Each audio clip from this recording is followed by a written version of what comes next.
কোনো কিছুই তৈরি হয়নি। 4 মাস যখন মায়ের গর্ভে তখন একটা কষ্টের টুকরা ধারণ করেছিলাম।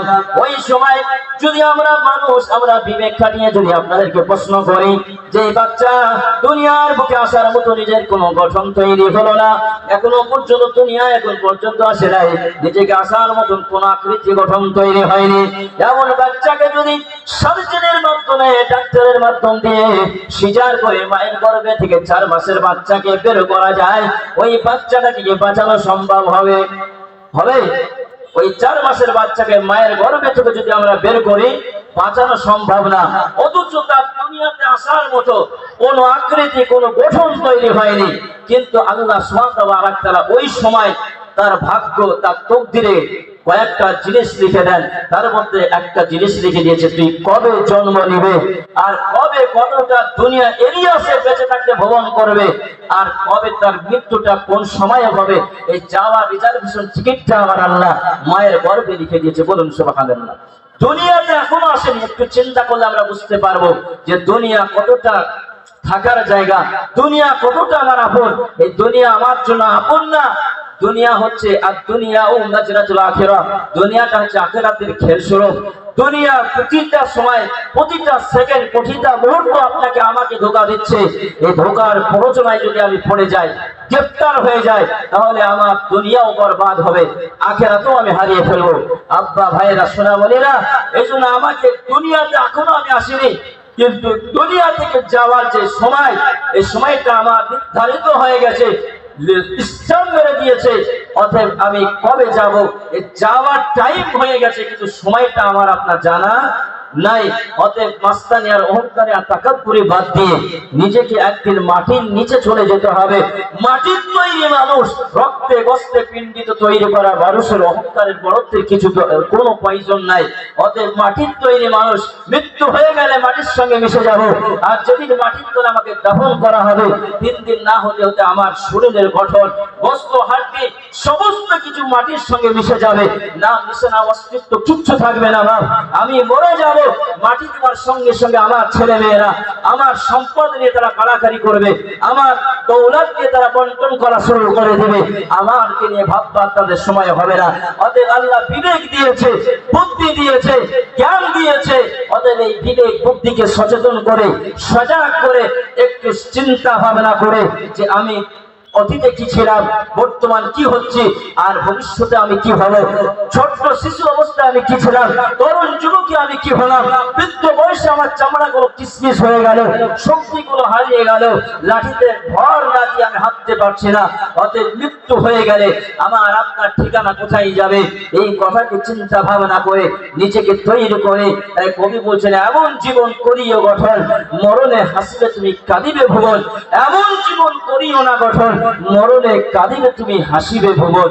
বন্ধু আমার, বাঞ্জি আমার, আজকে আমার জীবনটাকে, আমার চরিত্রটাকে এমন ভাবে আমি পরিবর্তন করি আসি, আমার ছেলেকে, আমার মেয়েকে সাংসারিক শিক্ষা, রাজনৈতিক শিক্ষা, সামাজিকতার শিক্ষা, যে শিক্ষাগুলো আমাকে দরকার আমার ছেলে মেয়েদের জন্য, শুধু আরবি পড়ে আর শুধু কোরআন পড়ে তাকে মূর্খ রাখলে হবে না।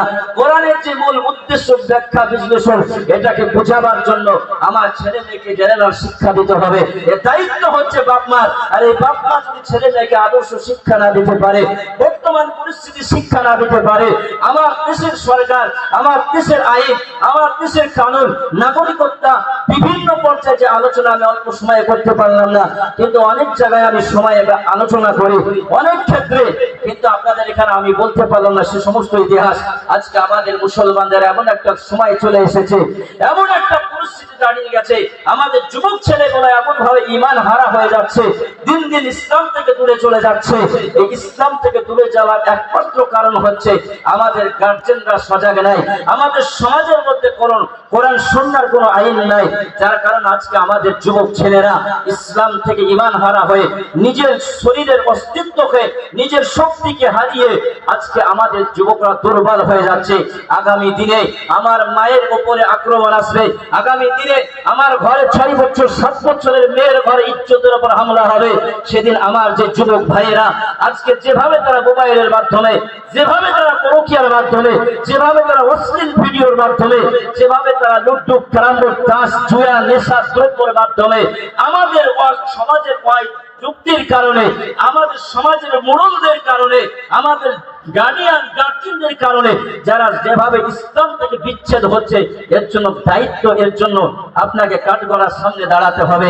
যখন ওই 6 বছরের বাচ্চা মহিলা কিয়ামতের মাঠে আল্লাহর কাছে সুপারিশ করবে, আল্লাহ আমার তো কোনো দোষ ছিল না, আমি তো কিছু জানতাম না, আমি তো কিছু বুঝতাম না, কিন্তু ওই জাহেল ইহুদি নাস্তিক কুত্তাগুলো আমার মুসলমান তরুণ ঈমানওয়ালা ভাইদের সামনে ধর্ষণ করে হত্যা করেছে, একটা মুসলমানের বাচ্চা প্রতিবাদ করেনি।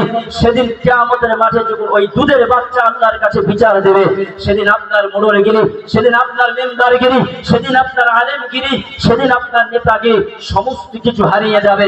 সেদিন আল্লাহর সামনে আপনি জবাব দিতে পারবেন না।